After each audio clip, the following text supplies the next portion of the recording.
Donc, chers frères et sœurs, mesdames et messieurs, donc vous voyez que ces appellations de Jéhovah, ces appellations de Adonai, alléluia, c'était, alléluia, c'était des noms qui étaient méconnus des Juifs.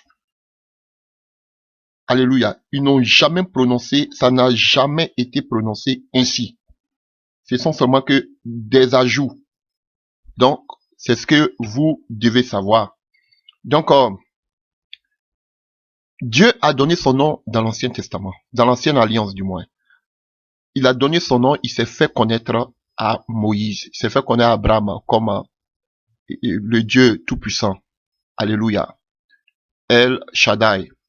Maintenant, il se présente à Moïse comme Yahweh, l'Éternel, le Dieu d'Israël. Alléluia. Et on voit que il y a eu des ajouts qui ont été faits. Alléluia, des modifications.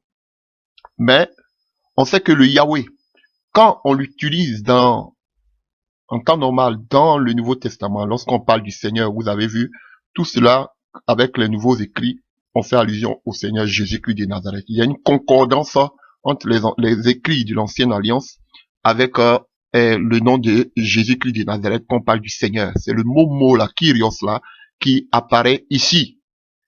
Alléluia. Donc, le je suis, le Yahweh qui a été donné, le Yahweh, le tétragramme qui a été donné, et qu'on appelle à Abraham, à Moïse du moins, sur le mont Moria, ou même Morija, alléluia, ou même Horeb, alléluia, on voit que Jésus vient, alléluia, notre Dieu vient, et le même je suis, qui était le nom de Dieu qui était là-bas, alléluia, on prend le livre de Jean, Jean 8, Jean 8, à partir du verset 47, Jean 8 à partir du verset 47. Celui qui est de Dieu écoute les paroles de Dieu. Vous n'écoutez pas parce que vous n'êtes pas de Dieu. Les Juifs lui répondirent, n'avons-nous pas raison de dire que tu es, que tu es un Samaritain et que tu as en toi un démon? Alléluia. Ah, Jésus-Christ, qui a souffert comme ça pour nous. Alléluia. Et Jésus répondit, je n'ai pas de démon, mais j'honore mon Père et vous me déshonorez. Moi, je ne cherche pas ma gloire. Il en est un qui la cherche et qui juge. En vérité, je vous le dis, si quelqu'un garde ma parole, il ne verra jamais la mort. Maintenant, lui dit les Juifs, nous savons que tu as en toi un démon. Abraham est mort, les prophètes aussi. Et toi, tu dis, si quelqu'un garde ma parole, il ne goûtera jamais la mort. Es-tu plus grand que notre père Abraham, qui est mort? Les prophètes aussi sont morts. Qui prétends-tu être? Jésus répondit, si je me glorifie moi-même, ma gloire n'est rien. C'est mon Père qui me glorifie, lui dont vous dites, il est notre Dieu. Et et vous ne le connaissez pas. Moi, je le connais. Si je disais que je ne le connais pas, je serais semblable à vous, un menteur. Mais je le connais et je garde sa parole. Abraham, votre père, a tressailli d'allégresse à la pensée de voir mon jour. Il a vu et il s'est réjoui. Waouh!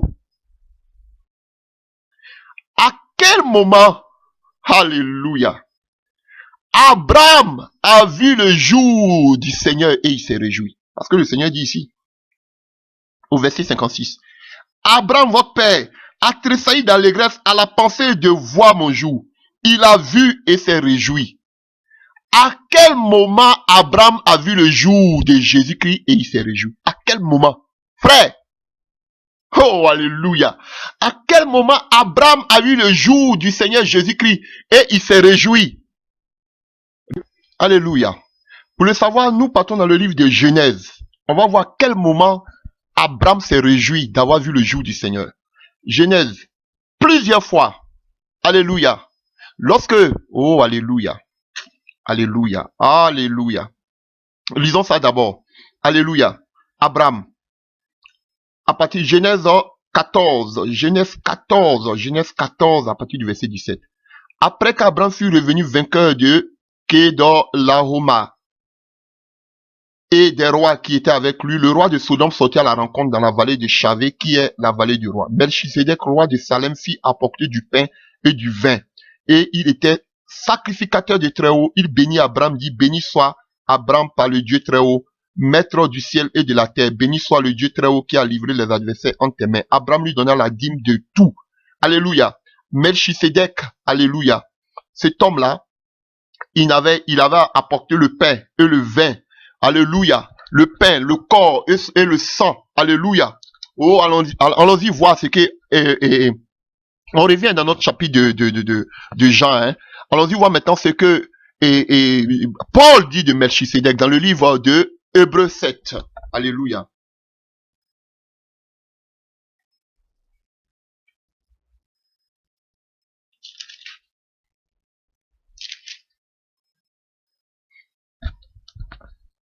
Alléluia. Hébreux 7 à partir du verset 1.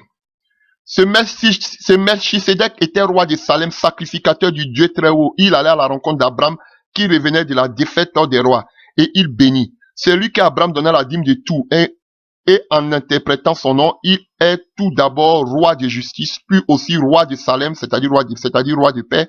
Il est sans père, sans mère, sans généalogie. Il n'a ni commencement de jour, ni fin de vie. Est rendu semblable au Fils de Dieu et il demeure sacrificateur à perpétuité. Il demeure semblable au Fils de Dieu et il demeure sacrificateur à perpétuité. Vous pouvez continuer et Paul va nous, bon, même si on ne connaît pas l'auteur du livre des Hébreux, mais moi je dis toujours que c'est Paul parce que je vois sa signature, sa manière d'expliquer. Alléluia. Et Paul explique mieux la loi. Il peut prendre la loi et qu'on appelle, la répercuter sur la vie de Jésus parce qu'il avait la loi. Il était un docteur de la loi. Il pouvait mieux expliquer la vie de Jésus-Christ parce qu'il savait que tout ce qui était dans la loi, c'était l'homme des choses à venir. Il pouvait mieux expliquer. Voilà pourquoi je dis que Hébreu, l'auteur, c'est Paul. Oh, je vois sa signature là. Alléluia.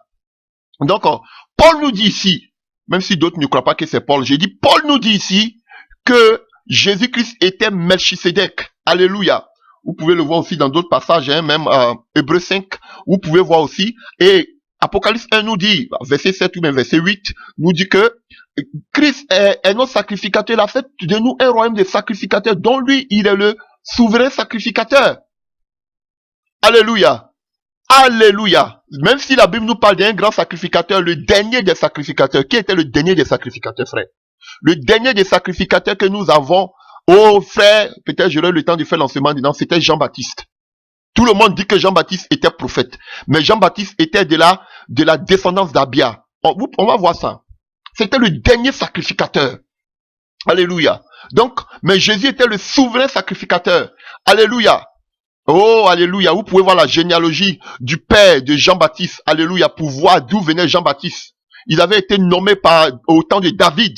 Alléluia. Il était de la race des sacrificateurs. Jean-Baptiste était, je ne vais pas prêcher de Jean-Baptiste. Jean-Baptiste était de la descendance, alléluia, de cette généalogie.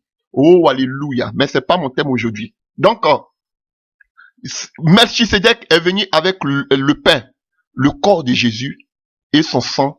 Alléluia. Son sang qui donne pour nous. Il n'a ni commencement, il n'a ni fin, le Dieu de paix, le Dieu Jéhovah Shalom. Alléluia. Alléluia. Et c'est lui. Il n'a pas de paix, il n'a pas de commencement, on ne sait pas d'où il vient, on ne sait pas où il va. Seul Dieu. Alléluia. Donc voici le jour que Abraham a voulu voir et il a vu et il s'est réjoui. Alléluia. Tout ce que vous pouvez me dire, que ce soit la théophanie ou la christologie, tout ça, ça ne m'intéresse pas. Moi ici là, je vois que Melchisédek, c'est Jésus-Christ de Nazareth. Votre christologie, Dieu s'est révélé, théophanie, tout ça, ça m'intéresse pas. Voilà. Ici, c'est Jésus-Christ qui est là. Qui se révèle à Abraham, comme Melchisédek étant le souverain sacrificateur. Alléluia. Oh, alléluia. Et une autre image encore où Dieu s'est révélé à Abraham. Alléluia. Prenons le livre des Actes des Apôtres et le livre de Genèse 18. Genèse 18 à partir du verset 1. L'Éternel lui apparut au chêne de Mamré. L'Éternel apparut à Abraham. Tandis qu'il était assis à l'entrée de sa tente, pendant la chaleur du jour, il leva les yeux, regarda, 3 hommes étaient debout près de lui.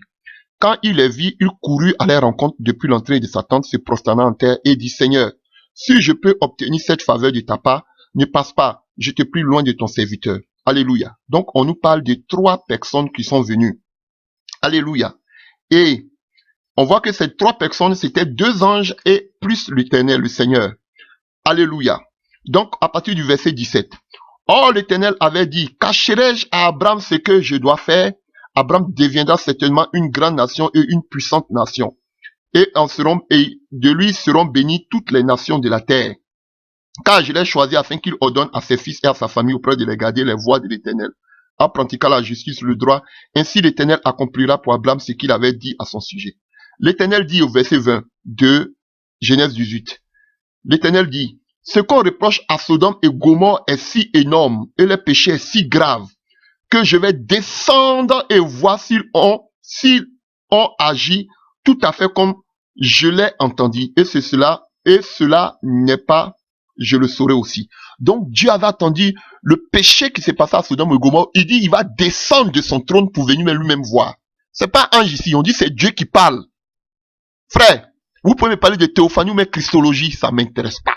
Ici, on dit que c'est Dieu qui parle, il est descendu pour venir voir ce qui s'est passé. Verset 22. Les hommes détournèrent de là et se rendirent à Sodome. Mais Abraham se tient encore à présence de l'Éternel. Abraham s'approcha et dit, feras-tu aussi succomber le juste avec le méchant? Donc, Dieu n'est pas allé détruire Sodome et Gomorrhe. C'est les 2 anges, vous pouvez continuer l'histoire. C'est les 2 anges qui sont allés combattre, qui allaient amener le feu, alléluia, à Sodome et Gomorrhe. Alléluia. Mais Dieu est resté avec Abraham pour s'entretenir. Vous pouvez voir. Et quand Dieu a fini de s'entretenir avec Abraham, il a disparu, il est parti. Mais les 2 anges, vous pouvez lire, quand les 2 anges, on dit pas on dit ici, ils étaient 3 qui sont arrivés. Mais quand ils sont arrivés à Sodome, alléluia, on nous parle de 2 personnes qui sont arrivées. Et les gens de Sodome ont dit, il faut les faire sortir, on va coucher avec eux. Ils n'étaient pas 3, ils étaient 2. Pourtant ici, on nous dit qu'ils sont venus à 3. Mais ils sont arrivés à 2 à Sodome. Parce que l'Éternel est resté avec Abraham pour parler. Et Abraham était en train d'intercéder pour l'autre auprès du Seigneur. Chers frères, qu'est-ce que vous me racontez? Donc cet Abraham-là, avec quel Dieu il était en train de parler? C'est avec du vent?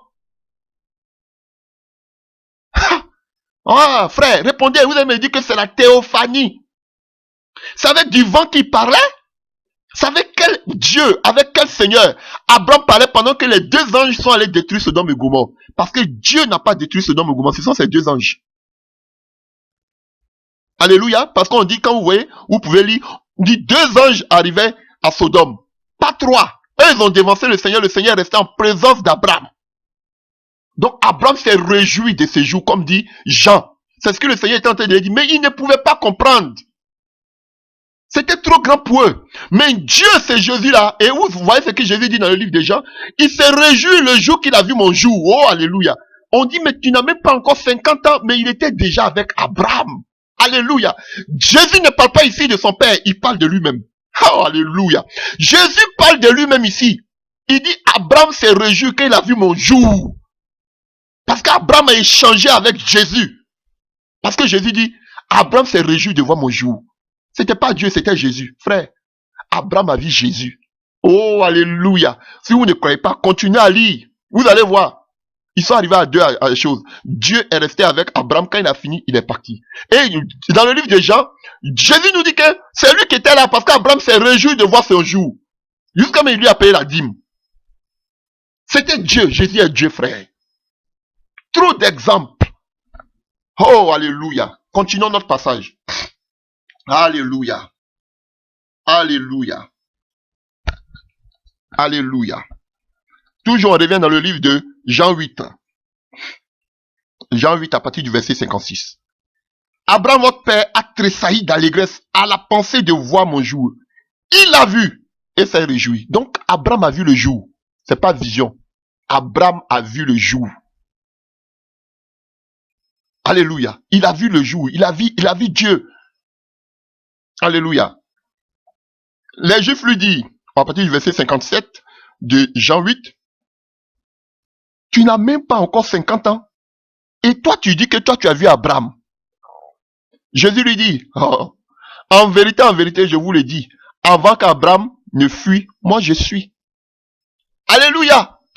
Jésus dit, c'est pas Dieu qui a dit. Jésus dit ici, avant même qu'Abraham n'existe, lui, il était déjà là.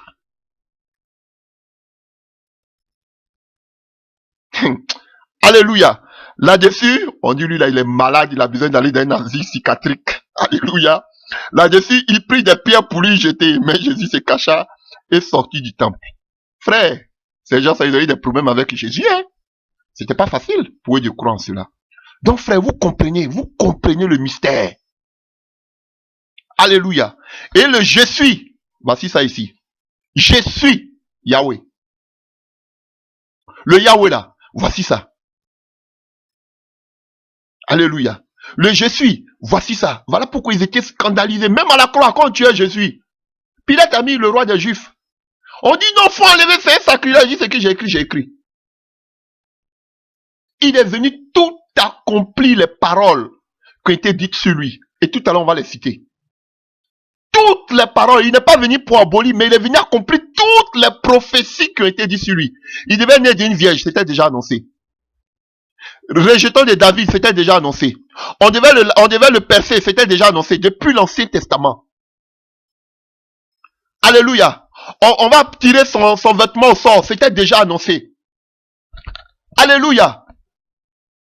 Tout ce qui était dit, Jésus est venu marcher dessus. Maintenant qu'il a accompli à la croix, il dit, tout est accompli, j'ai fini. Toutes les prophéties qu'ils ont dit sur moi, j'ai marché là-dessus, tout est accompli.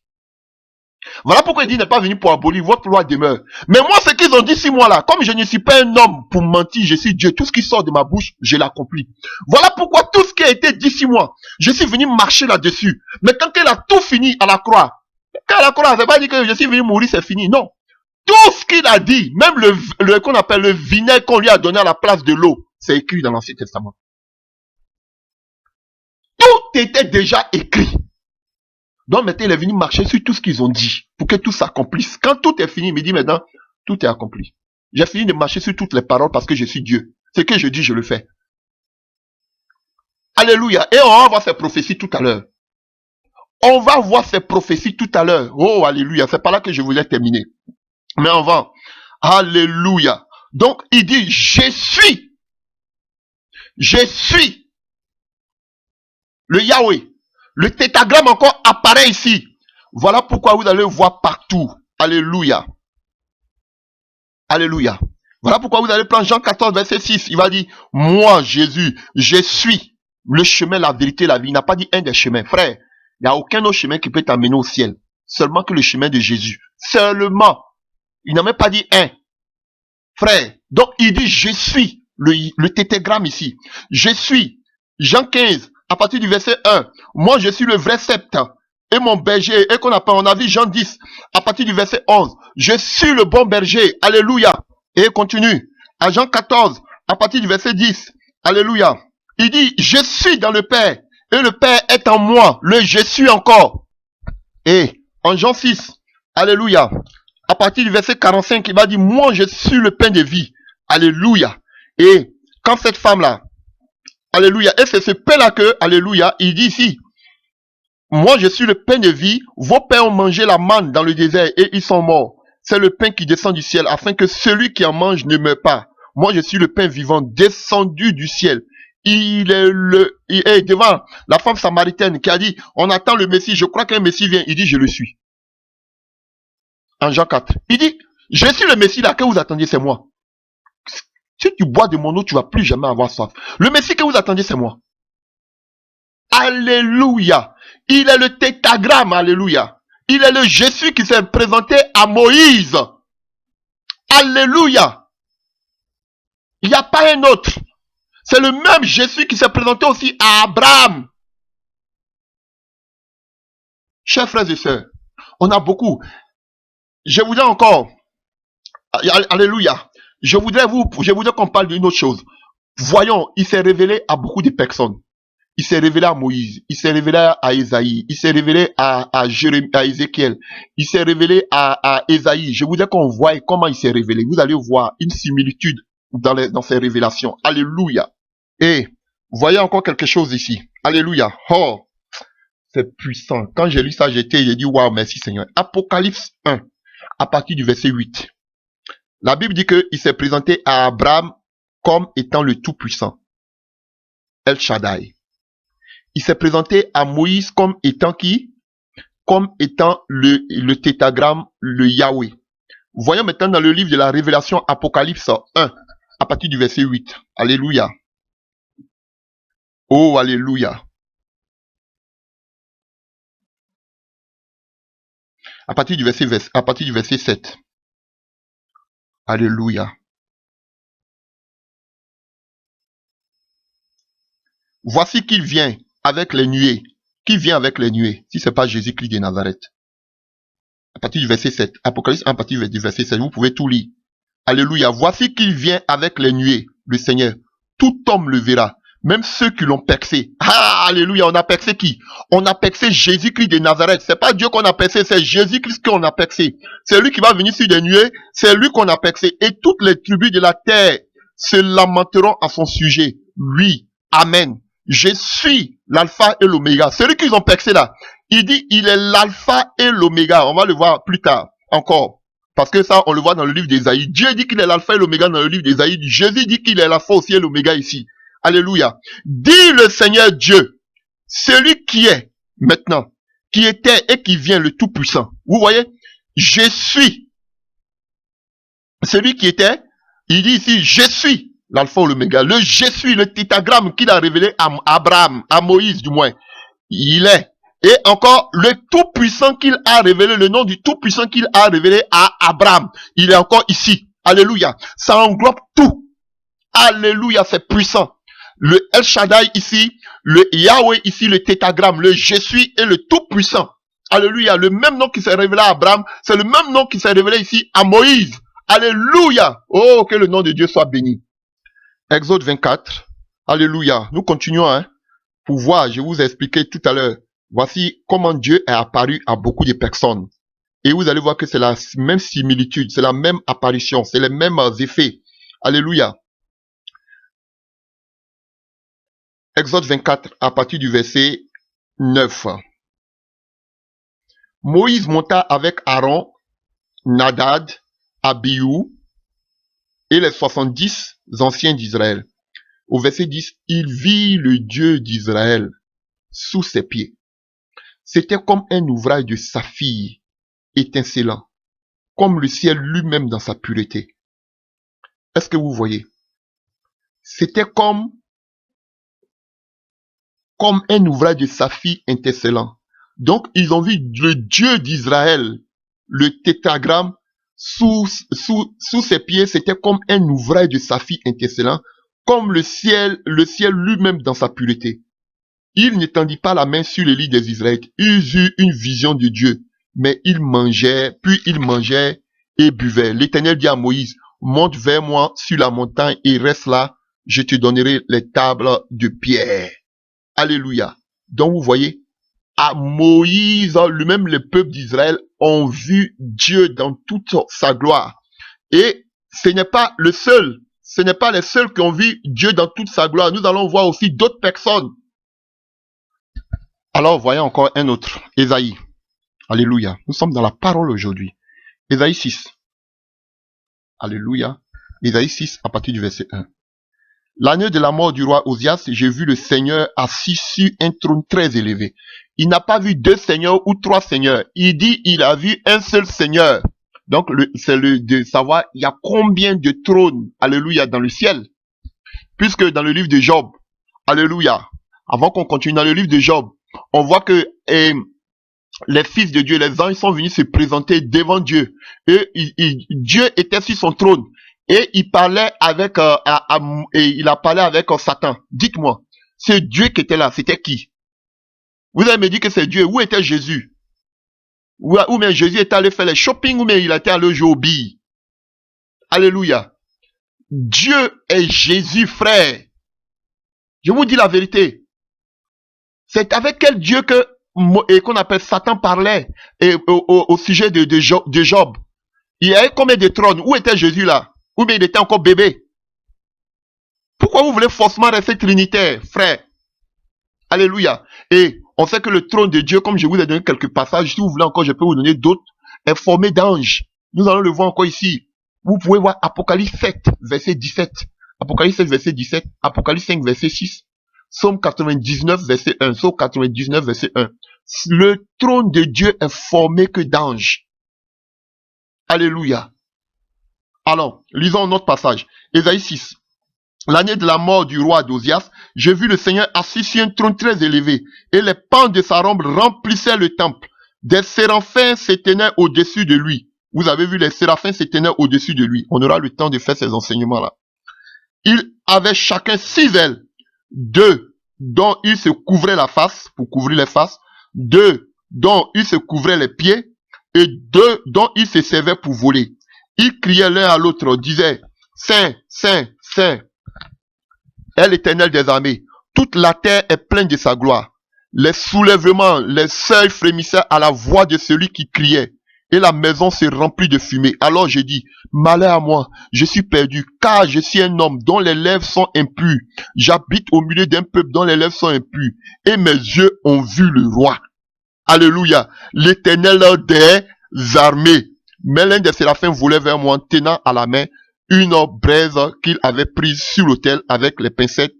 Il en toucha ma bouche et dit, ceci a touché tes lèvres, ta faute est enlevée et ton péché est expié. J'ai entendu la voix du Seigneur disant, qui enverrai-je et qui marchera pour nous? Je répondis, me voici, envoie-moi. Alléluia. Vous voyez, on voit un seul Seigneur, un seul Dieu. Si c'était dans la nouvelle alliance, vous allez dire comme Étienne, ah, c'était le Seigneur était à côté, c'était Dieu qui était là. Alléluia, mais on est dans l'ancienne alliance. On voyait un seul Seigneur. Je vous dis qu'il n'avait pas de problème. C'est vous les trinitaires d'aujourd'hui qui avez ce problème. Alléluia. Donc ici, on voit déjà encore la même définition que Moïse avait donnée de Dieu. C'est la même définition que Ésaïe donne de Dieu. On continue. Prenons encore Daniel, le livre de Daniel, un autre prophète qui a eu une vision. Oh, alléluia, concernant notre Dieu sur son trône. Daniel 7, à partir du verset 9. Hein. Daniel 7, à partir du verset 9. Je regardais pendant que l'on plaçait des trônes. L'ancien des jours s'assit. Son vêtement était blanc comme la neige, et les cheveux de sa tête purs comme de la laine. Son trône était comme des flammes de feu. Et les roues comme un feu ardent, un fleuve de feu coulait et sortait de devant lui. 1000 milliers le servaient et des myriades se tenaient en sa présence. Ça, c'est les anges. Les juges s'assirent et les livres furent ouverts. Je regardais à l'eau à cause des paroles arrogantes. Alléluia. Donc vous voyez, voici encore une image de notre Dieu dans toute sa gloire sur son trône. Alléluia. Même si cela parle du jugement, hein. Alléluia, mais on voit ce Dieu-là qui sera dans toute sa gloire, l'ancien des jours. Alléluia, il n'a pas de commencement, il n'a pas de fin, il est Melchisédek. Alléluia. Ézéchiel 1, à partir du verset... Alléluia. À partir du verset 16, vous pouvez tout lire, hein. Mais je ne vais pas tout lire, on n'a pas assez de temps. Vous pouvez lire tout le livre d'Ézéchiel 1, si vous voulez. À partir du verset 16, je vais commencer là. L'aspect et la structure de ces roues étaient l'éclat de chrysolite, et tous les 4 avaient la même apparence. Leur aspect et leur structure étaient tels que chaque roue paraissait être au milieu d'une autre roue. Quand elles avançaient de leurs 4 côtés, et ne se détenaient pas en avance. Leurs jantes d'une dimension formidable, leurs jantes à tous les 4 étaient remplis Dieu tout autour. Il parle des anges. Hein. Vous pouvez lire ça. Quand les animaux avançaient, les roues avançaient à côté d'eux. Et quand les animaux s'élevaient de la terre, les roues s'élevaient aussi. Ils avançaient dans le sens où avançait le vent, dans le sens du vent. Et les roues s'élevaient avec eux, car l'esprit des animaux était dans les roues. Quand ils avançaient. Quand ils arrêtaient, elles arrêtaient. Quand ils s'élevaient, la terre des roues s'élevait avec eux, car l'esprit des animaux était dans les roues. Au-dessus des têtes de chaque animal apparaissait une étendue céleste qui avait l'éclat d'un formidable glacier et qui s'étendait au-dessus de la terre. Sous cette étendue, leurs ailes étaient droites l'une contre l'autre et il y avait chacune d'eux qui les couvrait, chacune d'eux qui couvrait leur corps. J'ai entendu le bruit de leurs ailes quand ils avançaient, pareil au bruit de grosses eaux ou à la voix du Tout-Puissant. C'était un bruit tumultueux, comme celui d'une armée. Quand ils arrêtaient, ils laissaient retomber les ailes. Une voix parvenait de l'étendue qui se trouvait sur leur tête lorsqu'ils s'arrêtaient et ils laissaient retomber les ailes. Tout au-dessus de l'étendue qui était sur leur tête, il y avait quelque chose qui avait l'aspect d'un saphir, à l'apparence d'un trône, sur la tête de tous ces anges-là. Et par-dessus cette sorte de trône apparaissait une forme humaine. Vous voyez, Ézéchiel parle d'une forme humaine. Mais on a été créé à l'image de Dieu, frère. Vous voyez, il a été de définir le trône de Dieu comme ça. Hein. Comme les autres, chacun a vécu à son époque, mais ils avaient les mêmes révélations spécifiques. Alléluia, verset 27. Je vis encore comme un éclat interstellant, ayant l'aspect du feu. Toujours la même chose. Et qui rayonnait tout autour, depuis ce qui semblait être des reins jusqu'en haut, et depuis ce qui semblait être des reins jusqu'en bas. Je vis comme du feu et une clarté autour de lui, autour de cette personne qui était sur le trône. Tel aspect de lac qui est dans la nuit et un jour de pluie. Tel était l'aspect de la clarté qui l'entourait. C'était une apparition de la gloire de l'Éternel. Vous voyez, à cette vue, je tombais face contre terre et j'ai entendu la voix de quelqu'un qui parlait. Vous voyez, frère, c'est encore les mêmes apparitions, c'est les mêmes définitions du trône de Dieu que tous ces différents prophètes ont eu. Un Dieu sur un trône qui avait l'aspect d'un homme, frère. Et si vous voulez, on finit aussi avec l'Apocalypse. Hein? Alléluia. Apocalypse. Oh, alléluia, j'aime Jésus. Oh, alléluia. Apocalypse 5. Alléluia. À partir du verset 1 à 14. Hein. Puis je vis dans la main droite de celui qui était assis sur le trône un livre écrit en dedans et en dehors, sur le trône, scellé de 7 sceaux. Et je vis un ange puissant qui proclamait d'une voix forte, qui est digne d'ouvrir le livre et d'en rompre les sceaux. Mais nul dans le ciel, ni sur la terre, ni sous la terre, ne pouvait ouvrir le livre, ni le regarder. Et je pleurais beaucoup, parce que nul ne fut trouvé digne d'ouvrir le livre, ni de le regarder. Et l'un des anciens me dit, ne pleure pas, un ange, hein, un ancien. Voici que le lion de la tribu de Juda, le rejeton de David, a vaincu pour ouvrir le livre des 7 sceaux. Et je vis au milieu du trône, pas au milieu de plusieurs trônes, mais au milieu du trône. Donc il y a un seul trône au ciel, frère. Je vis au milieu du trône. Et des 4 êtres vivants. Les 4 êtres vivants aussi, ce sont des anges. Et au milieu des anciens, ces anciens aussi sont des anges. Un agneau debout qui semblait immolé. Il avait 7 cornes et 7 yeux, qui sont les 7 esprits de Dieu. Je ne vais pas parler aujourd'hui des 7 esprits de Dieu, mais qui sont là. Alléluia, c'est un autre enseignement. Des 7 esprits de Dieu envoyés par toute la terre. Il vient recevoir le livre de la main droite et celui qui était assis sur le trône. Alléluia. Quand il reçut le livre, les 4 êtres vivants et les 24 veillants se prosternaient devant l'agneau, tenant chacun une harpe et des coupes d'or. Alléluia. Rempli, alléluia, vous pouvez continuer à lire, rempli du parfum qui sont les prières des saints.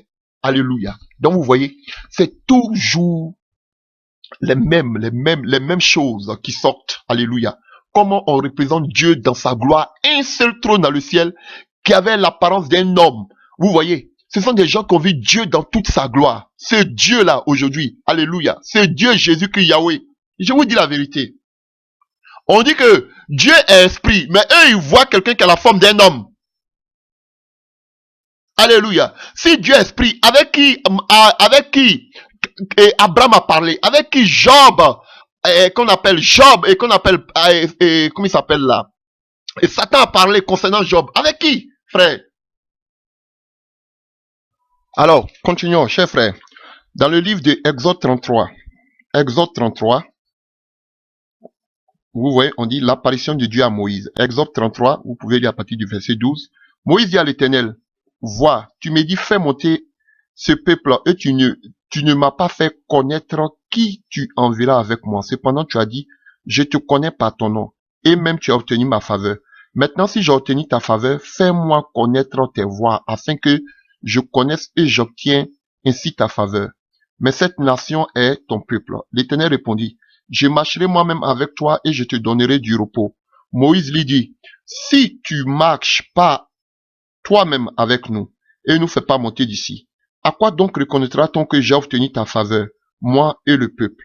Ne serais-je pas au fait que tu ne marcheras pas avec nous et que nous serons distingués, moi et ton peuple, de tous les peuples qui sont à la surface de la terre? L'Éternel dit à Moïse, j'accomplirai aussi cette parole que tu as prononcée, car tu as obtenu ma faveur. Alléluia. Et je te connais par ton nom. Oh, il y a un puissant enseignement ici. Alléluia. Moïse dit, fais-moi voir ta gloire. L'Éternel répondit, je ferai passer devant ta face toute ma bonté et je proclamerai devant toi le nom de l'Éternel. Je fais grâce à qui je fais grâce et j'ai compassion de qui j'ai compassion. Il ajouta, tu ne pourras pas voir ma face car l'homme ne peut pas me voir et vivre. Ah, donc Dieu a une face. Un homme ne peut pas voir Dieu et vivre. Alléluia. Donc Dieu a une face. Alléluia. Car l'homme ne peut pas me voir et vivre. L'Éternel dit, voici un endroit près de moi. Tu te tiendras sur le rocher. Quand ma gloire passera, je te mettrai dans un creux du rocher et je te couvrirai de ma main. Donc Dieu aussi a une main. Alléluia. Jusqu'à ce que j'ai passé. Puis, je retirerai ma main et tu me verras par derrière. Mais ma face ne pourra pas être vue. Donc Dieu aussi a un derrière. Dieu a un dos. Ah, je comprends. Pourquoi? Alléluia. Le livre d'Ésaïe 59 nous dit, non, la main de l'Éternel n'est pas courte, ses yeux ne sont pas fermés, nous ses oreilles sourdes. Mais ce sont nos péchés qui mettent un blocage entre Dieu et nous. Frère, donc Dieu a une main, Dieu a un visage. Alléluia. Et Dieu a une forme. C'est ce qui est la vérité, frère. Alléluia. Donc, Jésus était le rocher. Alléluia. Nous avons j'ai beaucoup de choses et beaucoup de passages. Je ne pourrai pas les lire. Mais si vous voulez, vous pouvez les lire. Frère, pour vous démontrer que Jésus-Christ est Dieu. Prenons le livre de Zacharie. On va lire rapidement. On a trop de versets à lire. Zacharie 12 à partir du verset 1 à 2. Alléluia. Menace, parole de l'Éternel sur Israël, oracle de l'Éternel qui a étendu les cieux et fondé la terre, et qui a formé l'esprit de l'homme au-dedans de lui. Voici que moi, je fais de Jérusalem une tour de tout doucement pour tous les peuples d'alentour. Ici, c'est Dieu qui parle. Alléluia. Qui a tout formé, c'est Dieu qui parle. Et au verset 10, il dit, alors je reprendrai sur la maison de David et sur les habitants de Jérusalem un esprit de grâce et de supplication, et ils tourneront les regards vers moi, celui qu'ils ont transpercé, ils porteront sur son deuil comme on porte le deuil d'un fils unique, et ils pleureront amèrement sur lui. Alléluia. Vous voyez, il dit les dieux, c'est Dieu qui lui donne la vision, et il dit qu'ils vont pleurer sur moi, qu'ils ont transpercé. Alléluia. Voyons maintenant quelques passages. Alléluia. Des passages qui étaient dans l'Ancien Testament, qui viennent dans le Nouveau Testament, fais-les en accomplissement. Quand vous prenez comme ça le passage de Ésaïe, alléluia, Ésaïe 48, à partir du verset 12. Écoute-moi, Jacob, Israël que j'ai appelé. C'est moi qui suis le premier. C'est moi aussi qui suis le dernier. Ma main a fondé la terre et ma droite a déployé les cieux. Alléluia. Donc, il dit ici, c'est lui le premier et c'est lui le dernier. Alléluia. Ésaïe 44 à partir du verset 6. Que nous dit Ésaïe 44 à partir du verset 6. Alléluia. 44. Ainsi parle l'Éternel, le roi d'Israël, celui qui le rachète, l'Éternel des armées. Je suis le premier et je suis le dernier. En dehors de moi, il n'y a point d'autre Dieu. Alléluia. Alléluia. Donc vous voyez, il dit en dehors de lui, il n'y a point d'autre Dieu. C'est ce qu'il nous dit ici. Alléluia. Alléluia. Ésaïe 41 à partir du verset 4. Nous pouvons aussi le lire.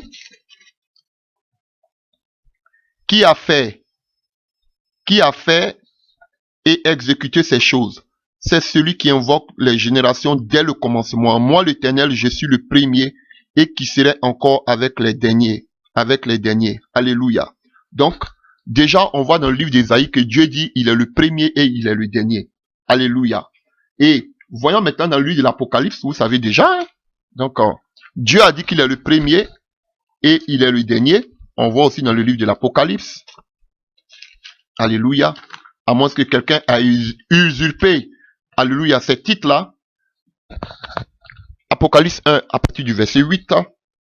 Jésus dit, je suis l'alpha et l'oméga, dit le Seigneur Dieu, celui qui est, qui était et qui vient, le Tout-Puissant. Donc, Dieu dit qu'il est l'alpha et l'oméga là-bas, le premier et le dernier. Et Jésus dit aussi qu'ici, il est le premier et il est le dernier, il est l'alpha et l'oméga. Et on le voit aussi dans le livre de l'Apocalypse 21 à partir du verset 6. Apocalypse 21 à partir du verset 6. Il me dit, c'est fait. Je suis l'alpha et l'oméga, le commencement et la fin. À celui qui a soif, je donnerai de la source d'eau de vie gratuitement.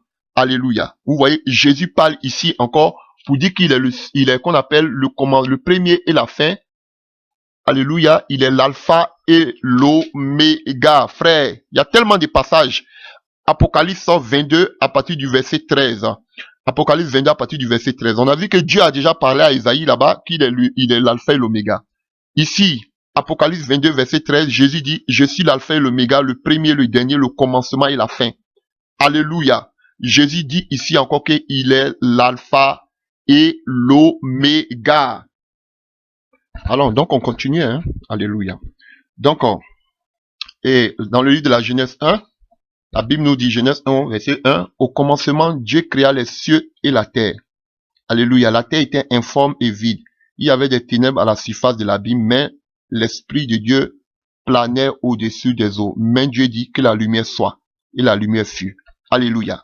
Donc, vous savez que le livre de Genèse passe automatiquement sur le livre de Jean. Alléluia. Donc, quand on voit ici, on nous dit ici, alléluia, au commencement était le Logos. Donc, la parole. Donc, au commencement était la parole, le Logos, et la parole était avec Dieu. Et cette parole était Dieu. Elle était au commencement avec Dieu. Toute chose a été faite par cette parole. Alléluia. C'est cette parole qui a tout créé. Et rien de ce qui a été fait n'a été fait sans la parole. Alors que nous savons que Jésus-Christ est la parole de Dieu. Alléluia. En elle était la vie et la vie était la lumière des hommes. La lumière brille dans les ténèbres et les ténèbres ne l'ont point accueillie. Alléluia. Donc, on continue à partir du verset 12. Mais à partir du verset 11, elle est venue chez les siens et les siens ne l'ont point reçue, c'est-à-dire les Israélites. Mais à tous ceux qui l'ont reçue, elle a donné le pouvoir de devenir enfant de Dieu. Alléluia. Donc, au verset 14, on nous dit que la parole a été faite chair et elle a habité parmi nous, plein de grâce et de vérité. Alléluia. Vous voyez, donc cette parole qui était le Logos, au commencement qui a tout créé, on nous dit que cette parole est devenue maintenant chair. Alléluia. Donc cette parole-là, c'est qui? C'est Dieu qu'on ne pouvait pas voir. C'est Dieu qui était dans le ciel, a pris maintenant une forme humaine. Alléluia. Dans le nom d'Emmanuel, selon Ésaïe, et il vient au milieu de nous. Alléluia. Voilà pourquoi Ésaïe 9, verset 5 va nous dire, que vous connaissez aussi par cœur. Alléluia. Oh. Voilà pourquoi Ésaïe 9, verset 5 va nous dire, alléluia. Car un enfant nous est né, un fils nous est donné, et la souveraineté reposera sur son épaule. Cet enfant-là, on va l'appeler admirable, conseiller, Dieu puissant. Donc, c'est-à-dire que cet enfant-là, on va l'appeler aussi El Shaddai. Alléluia. On va l'appeler Père éternel, Elohim. On va l'appeler aussi Père éternel. Et le prince de la paix, Jéhovah Shalom. C'est-à-dire Jésus-Christ là, on va l'appeler Elohim, on va l'appeler El Shaddai, et on va l'appeler qu'on appelle aussi, si vous voulez, hein, Jéhovah, je suis obligé de le mettre, mais Jéhovah Shalom, cet enfant qui allait naître. Alléluia. Alléluia. Alors qu'on sait que c'était des noms qui étaient attribués seulement à Dieu. Est-ce que vous voyez, frère? Il y a plein de passages. Je peux lire des milliers de passages, frère, qui parlent de la divinité de Jésus. Mais je vais vous montrer. Je vous parle aussi que il est venu aussi accomplir les prophéties. Du tout, ce que vous attendez, c'est de savoir. Et Jésus a toujours dit qu'il est le Fils de Dieu dans le Nouveau Testament. Les apôtres ont toujours parlé de Jésus dans le Nouveau Testament. Je vous dis, frère, Jésus étant sur la terre comme dans la chair, lui-même il a dit, il peut pas rendre témoignage de lui-même. Voilà pourquoi le jour de la Pentecôte, même vous parlez en Matthieu 28, verset 19. Allez baptiser au nom du Père et du Fils. Je vais vous expliquer ça tantôt. Mais vous allez voir que personne n'a baptisé au nom du Père, du Fils et du Saint-Esprit. Donc ça veut dire qu'ils sont en désaccord, en dévasage avec la parole qui a été donnée par Jésus. Mais il a dit quand l'Esprit de Dieu va venir, il va vous conduire dans toute la vérité. Et lorsque l'Esprit de Dieu est venu, il a donné toute la reconnaissance à Pierre. De telle sorte que Pierre maintenant baptise au nom de Jésus parce que Pierre a su que c'est Jésus qui était Dieu. Ah oui frère. Donc toutes ces personnes, alléluia, qui étaient qu'on appelle, c'était tous des Hébreux. Comme j'ai expliqué, c'était tous des Hébreux. Donc c'est normal qu'ils parlaient de Jésus comme étant, alléluia, étant le Fils de Dieu. Alléluia. Mais avec quel Dieu on va descendre pour combattre le jour de l'Armageddon? C'est avec Jésus-Christ qui est le chef de l'armée, qui est le Dieu puissant, lui qui combat pour nous. C'est Jésus-Christ de Nazareth. Il n'y a pas deux dieux, il n'y a pas trois dieux. Frère, on a un seul Dieu unique. Et du coup, quand on va parler du baptême de Jésus, dans le livre de Matthieu 3, verset 16 à 17, Matthieu 3, verset 16 à 17, on va voir qu'une voix se fit entendre, n'est-ce pas? Alléluia. Je ne pourrais pas parler de tout, mais je vais parler des points essentiels. Alléluia, parce que c'est un thème très vaste. Et quand vous allez prendre Matthieu 3, verset 16 à 17, on va vous dire que le Saint-Esprit s'est fait entendre. On a vu en même temps les trois manifestations de Dieu. Une voix qui s'est fait entendre, ceci est mon fils bien-aimé en qui je mets mon affection. Et on voit en même temps le fils. C'est bien, waouh, du coup on peut dire, ouh, voici la Trinité. Alléluia, mais ça n'a rien à voir avec cela. Qu'est-ce qui est impossible? Pourquoi vous pouvez être stupéfait par ces genres de choses? Dieu est suprême, Dieu est grand. Alléluia. Quand vous prenez le livre de Néhémie 9, verset 13, la Bible dit que Dieu était sur la terre, était sur la montagne, mais il parlait du haut des cieux. Néhémie 9 à partir du verset 13. Dieu parlait avec Moïse sur la terre, il était là sur la terre, mais il parlait du haut des cieux. Parce qu'on nous dit que l'ange de l'Éternel était là, mais Dieu parlait du haut des cieux à Abraham, à Moïse du moins. C'est pas moi je le dis, hein, c'est Néhémie 9, verset 13. Il était sur la montagne avec Moïse, mais il parlait du haut des cieux. Et quand vous allez voir tout ce que j'ai dit, toutes ces visions que ces prophètes ont eues, ils disaient toujours qu'ils attendaient une voix qui venait du ciel. Alléluia. Pourquoi? Donc vous allez me dire, ah, donc c'est Jésus qui parlait de là-haut? Frère, c'est un mystère. C'est un mystère. Comment vous voulez que je vous explique? Alléluia. Mais ce que je sais, ce n'est pas impossible à mon Dieu. Parce que Dieu, il était sur la montagne avec Moïse, mais il parlait du haut des cieux. Pourquoi il ne parlait pas de la montagne? Mais il parlait du haut des cieux. Alléluia. Et lorsque Dieu a dit à Moïse, viens sur la montagne. Alléluia. On a vu que le peuple d'Israël ne pouvait pas s'approcher de la montagne, mais seulement ils attendaient, Dieu parlait à Moïse, mais ils attendaient ça comme des tonnerres. Parce que la voix de Dieu, frère, elle est trop puissante. Du haut des cieux. Et vous regardez toutes ces révélations que je vous ai données, tous ceux qui entendaient la voix de Dieu, c'était comme un tonnerre. Donc, pourquoi ça vous étonne? Lorsqu'on dit, oui, on voit Pierre, on voit Élie qui apparaît, on voit Moïse qui apparaît, on attend la voix. Voici le fils bien-aimé, à qui j'ai mis toute mon affection. Dieu était dans la chair, manifesté dans la chair, mais après la mort de Jésus, c'était Dieu glorifié. C'est tout. Alléluia. Il y a un seul Dieu, il y a des milliers de passages qui disent qu'il y a un seul Dieu. J'ai cité un peu, si vous voulez, je peux en citer encore d'autres. Donc, chers frères et sœurs, mesdames et messieurs, je prends des passages pour vous montrer qu'il y avait vraiment un seul Dieu, qu'il n'y a pas deux dieux, qu'il n'y a pas trois dieux. Et après, je vais terminer maintenant par les concordances entre tout ce qui a été dit dans l'Ancien Testament qui se sont qu'on appelle accomplis dans la Nouvelle Alliance. Alléluia. Donc, on prend le livre de Ésaïe 45. On va lire quelques passages. Ésaïe 45 à partir du verset 21.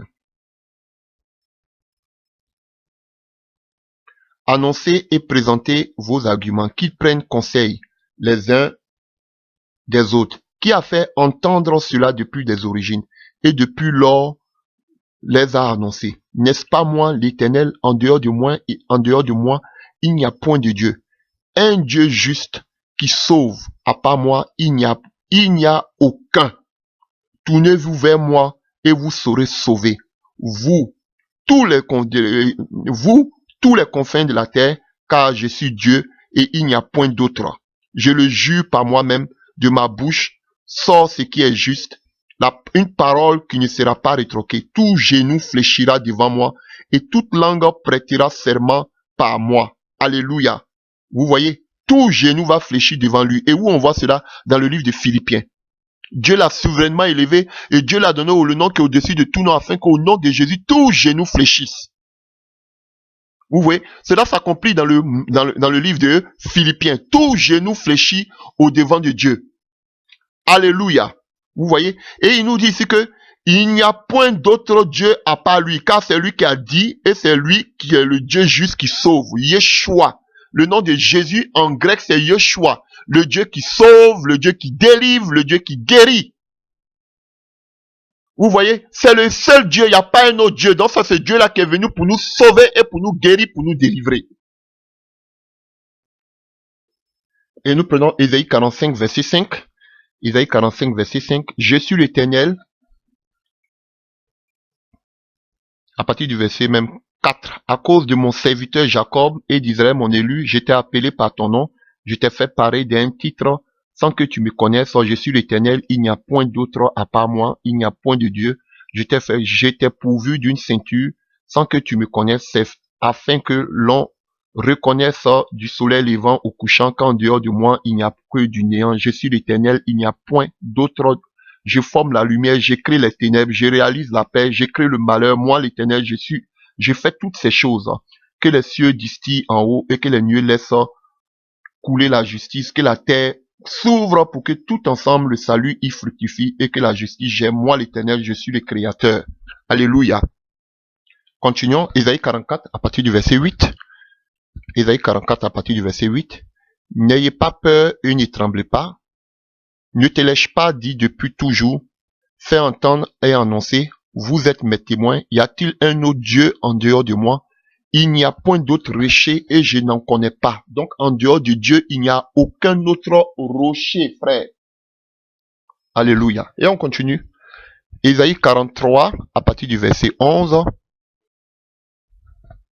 à partir du verset même, Ésaïe 11, à partir du verset 10, c'est vous qui êtes mes témoins, oracle de l'Éternel, vous et mon serviteur que j'ai choisi, afin que vous connaissiez, vous reconnaissiez que vous me croyez et compreniez que c'est moi. Avant moi, il n'y a pas été formé de Dieu, et après moi, il n'en aura pas. C'est moi qui suis l'Éternel, et hors de moi, il n'y a point de sauveur. Vous voyez? Donc, il n'y a point de sauveur, alors qu'on sait que le nom Yeshua, alléluia, c'est le Dieu qui nous sauve. C'est moi qui ai annoncé, sauvé et prédit. Donc, Dieu avait prédit et il a annoncé et il est venu nous sauver. Ce n'est point parmi vous un Dieu étranger. Vous êtes donc mes témoins. Alléluia. C'est moi qui suis Dieu et je le suis dès avant que le jour fût. Et nul ne délivre de ma main. Alléluia. Alléluia. Donc vous avez vu, c'est lui qui vous a racheté, Saint d'Israël. Vous voyez, partout quand vous voyez, il y a toujours, alléluia, un seul passe. Il y a toujours un seul Dieu. Et vous voyez qu'on est toujours dans le livre d'Ésaïe parce qu'Ésaïe a beaucoup écrit sur la venue du Sauveur. Alléluia, beaucoup. Ésaïe 46, hein, à partir du verset 6. Ésaïe 46, à partir du verset 6. Souvenez-vous des premiers événements, car je suis Dieu. Il n'y a point d'autre Dieu. Je suis Dieu. Et rien n'est semblable à moi. J'annonce dès le commencement ce qui vient par la suite et longtemps d'avance, ce qui n'est pas encore accompli. Je dis, mon projet tiendra bon et j'exécuterai tout ce que je désire. Alléluia. Vous voyez? Donc, Jésus-Christ est Dieu, frère. Tout ce qu'il a dit, il avait prédit. Tout cela s'est accompli.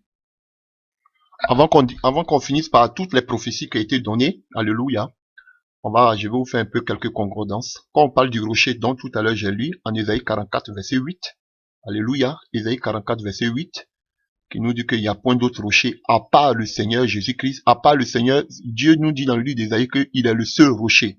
Et quand nous voyons dans le livre d'Exode 17, à partir du verset 6, ou bien Nombre 20, à partir du verset 11, on voit que le peuple d'Israël a bu à un rocher. Mais que nous dit 1 Corinthiens 10, à partir du verset 1 à 4, la Bible nous dit que dans le livre de 1 Corinthiens 10, verset 1 à 4, que ce rocher dont avait parlé Ésaïe 44, verset 8, alléluia, Ce rocher auquel le peuple d'Israël a bu dans le livre d'Exode 17, verset 6 et Nombre 20, verset 11, ce rocher-là, c'était Jésus-Christ de Nazareth. Alléluia. Paul nous le dit, que ce rocher auquel les Moïse ont bu, c'était Jésus-Christ de Nazareth auquel ils ont bu. Alléluia. Ils ont pu boire ce rocher. Et vous voyez, on nous parle aussi de l'échelle. Quand vous voyez autant de, qu'on appelle en Genèse 28, à partir du verset 12, on nous parle de Jacob, alléluia, et on nous dit qu'il y avait une échelle qui montait, et il voyait des anges qui montaient entre le ciel et la terre. Alléluia, cette échelle-là, elle représente Jésus-Christ de Nazareth. Et vous pouvez le voir dans le livre de Jean 1, à partir du verset 51, Jésus-Christ, il est l'échelle. Jean 1, à partir du verset 51. Alléluia. Donc, Dieu, Jésus-Christ, est le créateur de toutes choses. Si vous voulez voir qu'il est le créateur, qu'il est l'unique Dieu, il y a d'autres passages que vous pouvez voir. Si vous voulez, Ésaïe 7, à partir du verset 14, nous parle de cela. Ésaïe 40, à partir du verset 22. Ésaïe 42, à partir du verset 5. Ésaïe 45, à partir du verset 12. Ésaïe 45, à partir du verset 18. Psaume 109, à partir du verset 2. Job 9, à partir du verset 8. Il y a tellement de passages, frères, pour vous montrer que Dieu est unique. Il n'y a pas deux dieux, il n'y a pas trois dieux. Il y a un seul Dieu unique. Et ce Dieu unique-là, il a pris une forme humaine. Il est venu sur la terre. Il est venu mourir pour nous. Alléluia. Parce qu'il fallait un sacrifice du sang du Dieu vivant. Alléluia. Pour venir racheter. Alléluia. Pour venir réconcilier. Alléluia. Et sa création d'avec lui-même. Alléluia. Et vous pouvez voir dans le livre de Jean 14, là-bas, à partir du verset 1, vous allez voir que Thomas Didyme va appeler Jésus mon Seigneur et mon Dieu. Alléluia. Et quand vous prenez le livre d'Ésaïe, Ésaïe 9, verset 5, quand un fils nous est né, la domination reposera sur son épaule, tout ceci. Alléluia. Quand vous prenez Jean 14, vous allez voir que à partir du verset, Jésus lui dit à partir du verset 6, moi je suis le chemin, la vérité, la vie, nul ne vient au Père que par moi. Si vous me connaissez, vous connaissez aussi mon Père, et dès maintenant, vous connaissez et vous l'avez vu. Philippe lui dit, Seigneur, montre-nous le Père, et cela nous suffit. Vous voyez? Montre-nous le Père, et cela nous suffit. Le Père que vous êtes en train de chercher, Philippe aussi le cherchait. Et Jésus lui dit, il y a longtemps que je suis avec vous, et tu ne m'as pas encore connu. Donc ça veut dire que Jésus même était le Père. Philippe, c'est celui qui m'a vu, a vu le Père. Comment dis-tu, montre-nous le Père? Alléluia. Donc, Jésus était le Père. Puisqu'il a dit à Philippe, je suis longtemps avec vous, mais tu m'as pas encore connu. C'est moi qui suis le Père. Alléluia. Alléluia. Il y a tellement de passages. Pour parler de la gloire de Jésus, la royauté de Jésus. Jésus est le roi des siècles. Vous pouvez vous le voir dans le livre de 1 Timothée 1, verset 17. On nous dit que Jésus est le roi des siècles. Pour nous parler de roi des Juifs, vous pouvez le voir dans le livre de Matthieu 2, à partir du verset 2. Jésus aussi était le roi des Juifs. Et le roi des rois, vous pouvez le voir dans le livre de 1 Timothée 6, à partir du verset 13. Jésus aussi était aussi le roi des rois. Il est le rédempteur dont parle Job 19, à partir du verset 25. Frère, je ne pourrais pas tout expliquer parce que c'est trop long. On n'en sortirait pas. Alléluia. Si vous êtes vraiment préoccupé par ça, vous prenez les passages, vous pouvez vous-même les lire pour faire les comparaisons. Donc, chers frères et sœurs, je ne sais pas, il y a tellement de passages qui parlent qu'il y a un seul Dieu, il n'y a pas d'autre Dieu. Alléluia. Donc déjà, c'était de vous montrer que tout ce qui était dit dans l'Ancien Testament, dans l'Ancienne Alliance, c'est accompli dans la Nouvelle Alliance avec Jésus-Christ de Nazareth. Il était ce Dieu qu'on attendait, ce Messie. Alléluia. Et tout ce qui a été dit dans l'Ancienne Alliance, alléluia, c'est accompli en Jésus-Christ. Alléluia. Donc c'est ce que, comme Jésus dit, je ne suis pas venu abolir la loi, mais que je suis venu pour l'accomplir. On va voir qu'est-ce qu'il est venu accomplir. Déjà la venue de Jésus, sa naissance. Sa naissance était déjà annoncée par Ésaïe 9, verset 5 à 6. Et Ésaïe 7 aussi à 14. Et on voit que cela se réalise en Luc 1, verset 26 à 38. Vous pouvez faire des recherches. Son lieu de naissance, c'était déjà prophétisé par Michée 5, à partir du verset 2. Et cela se réalise en Luc 2, à partir du verset 14. Alléluia. Et il a fui en Égypte. Lorsque on voit que Hérode cherchait à le tuer, il a fui en Égypte. C'était déjà prophétisé dans le livre de Osée 11, à partir du verset 1. Alléluia. Et cela, on voit que cela se réalise en Matthieu 2, à partir du verset 14 à 15. Alléluia. D'accord. Né d'une vierge, hein, ça se voit dans le livre de Ésaïe 4, Ésaïe 7, hein, à partir du verset 14, qui devait naître d'une vierge. Tout ça, c'était déjà écrit. D'accord. Que ce soit, il était la descendance d'une femme. Tout ça a été prophétisé, frère. Donc, je ne vais pas vous donner tout au passage. Vous pouvez vous-même faire des recherches. Tout était prophétisé. Son lieu de naissance, le moment de la naissance, né d'une vierge, qu'on appelle les massacres des innocents, la fuite en Égypte, qu'on appelle son entrée triomphante à Jérusalem. Il était trahi par un homme vendu pour 30 pièces. Ses mains, ses pieds percés. On lui donne du vinaigre, on lui a percé le côté. Tout ça, c'était déjà écrit depuis l'Ancien Testament. Alléluia. Alléluia, ou bien l'ancienne alliance. Le soldat tire ses habits au sort. Aucun de ses os n'est brisé. Il est haï sans cause. Il est crucifié avec les pécheurs.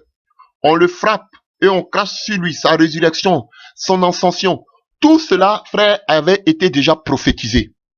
Voilà. Donc, c'est tout cela que Jésus-Christ est venu. C'est toutes ces prophéties qu'il est venu marcher pour que s'accomplisse cette parole. Alléluia. Donc, chers frères et sœurs, Jésus est pleinement Dieu. Il y a tellement de passages, alléluia, si je vais les citer, je n'en sortirai pas ici, que ce soit dans la nouvelle alliance, que ce soit dans l'ancienne alliance, il y a tellement de passages qui parlent de la divinité de Jésus-Christ de Nazareth, qui parlent de sa gloire. Il n'y a pas trois dieux. Il n'y a pas, qu'on appelle, il n'y a pas Dieu le Père, il n'y a pas Dieu le Fils, il n'y a pas Dieu le Saint-Esprit.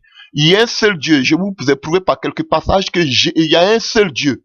Alors, quel est le nom de ce Dieu? Alléluia. Le nom de ce Dieu, alléluia, selon Actes 4, verset 12, il n'y a aucun autre nom par lequel nous devons passer pour être sauvés si c'est pas seulement que par le nom de Jésus-Christ. Le seul nom qui nous fut donné, le seul chemin, lui, selon Jean 14, verset 6, je suis le chemin, la vérité et la vie. Le seul chemin par lequel nous devons être délivrés, sauvés, c'est par le nom puissant de Jésus-Christ de Nazareth. C'est le seul nom qui nous fut donné. Alléluia. Ce nom était méconnu dans l'ancienne alliance par les patriarches, par les prophètes. Alléluia. Voilà pourquoi vous verrez que il ne pouvait pas faire des délivrances parce que il n'y avait aucun nom par lequel il pouvait chasser les démons. C'est ce seul nom-là qui nous fut donné. C'est par ce seul nom-là que Dieu s'est révélé aux hommes, comme il s'est révélé à Moïse. Alléluia, pas Yahweh. Donc, il s'est révélé à nous par Jésus-Christ de Nazareth, ce qui veut signifie Dieu qui sauve. Il est venu nous sauver par ce nom, il est venu nous restaurer, nous délivrer par ce nom de Jésus-Christ de Nazareth. Alléluia. Et l'Esprit Saint, c'est l'Esprit de Dieu, l'Esprit de Jésus-Christ qui habite en nous, et Dieu habite en nous par son Esprit. C'est pas parce qu'il y a Dieu le Père, c'est pas parce qu'il y a Dieu le Fils, c'est pas parce qu'il y a Dieu le Saint-Esprit. Et frère, on parle de l'enlèvement, sache que si tu es trinitaire, tu ne seras jamais enlevé. Tu ne seras jamais enlevé si tu es trinitaire. Alléluia. Donc, chers frères et sœurs, mesdames et messieurs, quand le Seigneur dit dans le livre de Matthieu 5, verset 17, je ne suis pas venu abolir la loi, mais je suis venu l'accomplir. Ça veut dire, c'est toutes ces prophéties-là, tout ce que j'ai cité. Je ne peux pas donner tous les passages, hein, c'est nombreux, c'est beaucoup. Vous pouvez faire même aussi des recherches. Et aussi, ces passages aussi se trouvent dans vos Bibles, hein. Vous voyez les prophéties dites sur Jésus et qui se sont accomplies. Ça se trouve aussi dans vos Bibles, hein. Vous pouvez les voir, j'ai pas besoin de les citer. Donc, c'est tout cela que Jésus-Christ est venu accomplir. Tout ce qui était dit sur lui, c'est pas seulement les lois cérémonielles en ce qui concerne non seulement que l'expiation et concerne le sacrifice. On sait que Jésus-Christ était le sacrifice, c'était une image de Jésus-Christ. Mais en dehors de ça, il est venu aussi accomplir, alléluia, toutes les paroles qui ont été dites à son nom. Tout ce qui était dit le concernant, alléluia, jusqu'à la croix, jusqu'à son ascension. Tout était déjà prédit, écrit par les prophètes. Donc c'est tout cela qu'il est venu marcher. Et quand il a fini la dernière parole, alléluia, il a rendu l'âme. Il dit tout est accompli. Et quelle était la dernière action, quelle était la dernière parole? Alléluia. Ils m'ont donné le vinaigre à la place de l'eau. Pas le vinaigre à la place de l'eau, mais c'est-à-dire quand il était mort, alléluia, ils ne l'ont point percé, alléluia. Aucun de ses os n'a été percé, alléluia, alléluia. Et ça, c'était déjà qu'on appelle dans le psaume 22, verset 16 et Zacharie 12, verset 10. Donc, c'est s'accompli. Ils n'ont pas pu casser ses os, mais ils ont seulement que percé. Alléluia. Donc ça, c'était la dernière action. Après, il est mort, il était ressuscité. Alléluia. Sa résurrection, tout ça, c'était déjà prophétisé dans les psaumes. C'était déjà prophétisé. Sa montée au ciel, c'était aussi dans le psaume 68. Donc tout était déjà prophétisé. Donc c'est tout cela qu'il est venu accomplir. Voilà. Il n'est pas venu seulement pour le sacrifice, pour mourir pour nos poteaux de la croix. Mais c'est parce que des prophètes l'avaient déjà parlé, et comme il est Dieu, il faut qu'il accomplisse toutes ces paroles. Voilà pourquoi Christ est venu aussi accomplir, non seulement pour nous libérer, pour nous délivrer, pour rétablir encore qu'on appelle la relation entre le Créateur et la créature, alléluia, et aussi pour accomplir toutes les paroles, car une parole ne sort jamais de sa bouche sans avoir eu son accomplissement. Alléluia. Donc, chers frères et sœurs, c'est le message que je voulais vous annoncer. Il est vaste. Alléluia. Et je vous en supplie, c'est le seul nom qui nous a été donné par lequel nous pouvons aussi chasser des démons, par lequel aussi nous pouvons être sauvés, nous pouvons être restaurés. Alléluia. Donc, j'espère que ce message vous fait beaucoup de bien. Voilà pourquoi Colossiens 3 et verset 17 va nous dire, quoi que nous fassions en parole ou en œuvre, nous devons tout le faire au nom du Seigneur Jésus-Christ de Nazareth. Alléluia. Alléluia. Nous devons tout faire au nom puissant de Jésus-Christ de Nazareth parce que c'est le seul nom qui nous fut donné par lequel nous devons passer pour être sauvés. Et il était déjà avant la création selon Proverbe 8 verset 22. Alléluia. Et Jean 17 aussi verset 5 nous parle de cela aussi. Il existait déjà avant. Alléluia. Et voilà pourquoi aussi Paul va nous parler dans le livre de 1 Timothée 3, à partir du verset 16, alléluia, que le mystère est grand, alléluia, à partir du verset 16, il faut avouer que le mystère de la piété est grand. Celui qui a été manifesté en chair, il était manifesté en chair, justifié en esprit, justifié, alléluia, parce que l'esprit est venu parler de Jésus-Christ, est apparu aux anges et a été prêché parmi les nations, a été cru dans le monde et a été élevé dans la gloire. Alléluia. C'est ce Dieu puissant que nous adorons, frère. Et tu ne peux pas, je te dis la vérité, tu ne pourras pas aller de l'avant, tu ne pourras pas grandir spirituellement, tu ne pourras rien faire sans le nom de Jésus-Christ de Nazareth. Car c'est le seul nom par lequel nous devons passer pour être sauvés. Aujourd'hui, si tu écoutes ce message, c'est que tu es témoin de cette vérité. Je te dis la vérité. Tu peux tout faire. Mais celui qui croit pas au nom de ce Dieu, celui qui croit pas que ce Dieu-là, qu'on appelle ce nom, que Jésus-Christ de Nazareth est Dieu, Allah, frère, on va me traiter peut-être de sectaire, mais je veux vous dire, celui qui croit pas que Jésus-Christ est Dieu, en moins que tu sois ignorant, en moins que tu n'as jamais entendu, mais que tu aies entendu et que tu dises que je demeure trinitaire, frère, tu ne seras pas sauvé. Je suis catégorique là-dessus. Alléluia. Parce qu'au ciel, on ne verra pas deux dieux, on ne verra pas trois dieux. Alléluia. Au ciel, on verra un seul trône. Et au milieu de ce trône, il y a seulement que le Seigneur Jésus-Christ de Nazareth. Alléluia. On va le voir tel qu'il est. Alléluia. Il est puissant, il est glorieux. Il est Père éternel. Il était déjà au commencement. Il est l'alpha et l'oméga, le premier et le dernier. Et il sera à la fin. En dehors de lui, il n'y a point d'autre Dieu. Il a même temps le Père, il a même temps le Fils. Il est Père il était Père pour le peuple d'Israël. Il a été révélé comme Père pour le peuple d'Israël. Il s'est révélé comme Fils. Alléluia. Alléluia, pour qu'on appelle les humains. Il est venu sur la terre parce que fallait que il vienne racheter, il vienne nous réconcilier selon Corinthiens, réconcilier encore l'humanité d'avec lui-même. Alléluia. Et encore, qu'est-ce qu'il fait? Il nous laisse pas orphelins, il nous envoie son esprit. Et c'est ce même esprit-là qui va nous enlever, alléluia, pour aller à la rencontre de notre Dieu dans les airs. Alléluia. Voici la réalité biblique. Il y a un seul Dieu, et ce Dieu-là s'est fait chair, alléluia, et cette chair est venue sur la terre, venue mourir, et pendant 3 ans, il n'a point péché parce qu'il était pleinement Dieu, alléluia. Il est venu, il a vécu comme un humain normal, alléluia, sans du moins même péché, et il est parti, il ne nous laisse pas orphelins, il nous envoie son esprit, et son esprit vit en nous, donc Christ vit en nous, alléluia. Donc, soyez fortifiés, soyez bénis, chers frères et sœurs. Si vous n'êtes pas convaincus, demandez au Saint-Esprit de vous illuminer. Demandez au Saint-Esprit, lui qui est l'enseignant, de vous enseigner. Alléluia. Alléluia. Mais tout ce que je peux vous dire, la Trinité, elle est diabolique. Alléluia.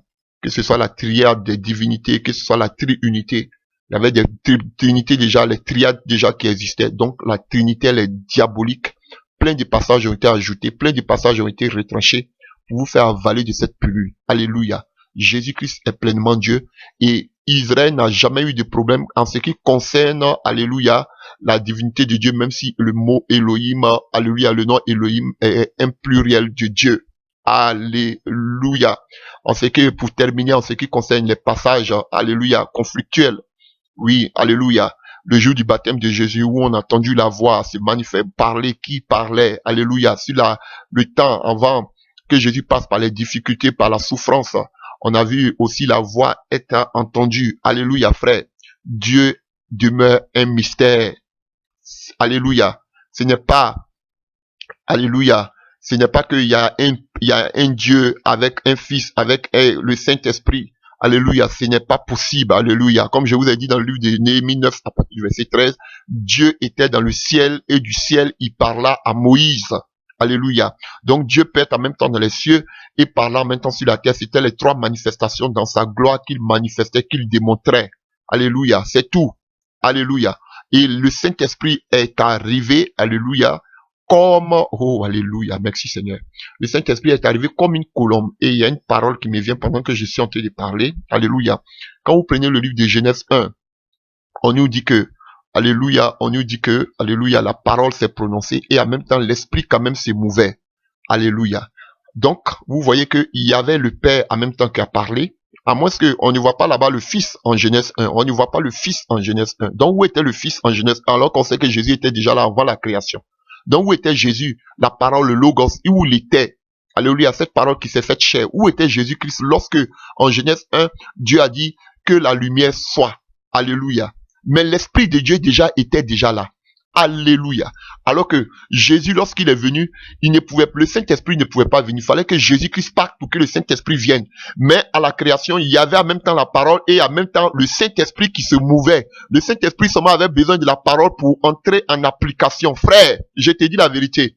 Donc cette parole, donc si vous dites qu'il y a la Trinité, il y a Dieu le Père, Dieu le Fils et le Saint-Esprit, où était, on voit seulement au début, on voit la parole qui était là, Dieu, mais où était Jésus? Ou bien il n'était pas encore né, ou bien il jouait au billes, ou bien il faisait, je sais pas, il faisait des shopping. Alléluia. Cette parole-là, on dit, c'est cette parole-là qui était chère. Donc Jésus était au commencement, c'est lui le Logos. Et le Saint-Esprit était en même temps en activité puisqu'il se mouvait au-dessus des eaux, frères. C'est ce qui est la vérité. Donc le Saint-Esprit était là et Dieu était là. Alléluia. La parole a été prononcée, en même temps il y a eu en même temps le fait. Alléluia. Qu'est-ce qui est impossible? Dieu était dans la chair sur la terre, en Jésus-Christ de Nazareth, en Emmanuel. Alléluia. Mais l'Esprit glorifié de Dieu parlait. Pourquoi c'est impossible de croire en cela? Alléluia. Que Dieu vous fortifie et que Dieu vous bénisse. J'espère que cet enseignement vous fera beaucoup de bien. Dans le nom de Jésus-Christ de Nazareth. Amen.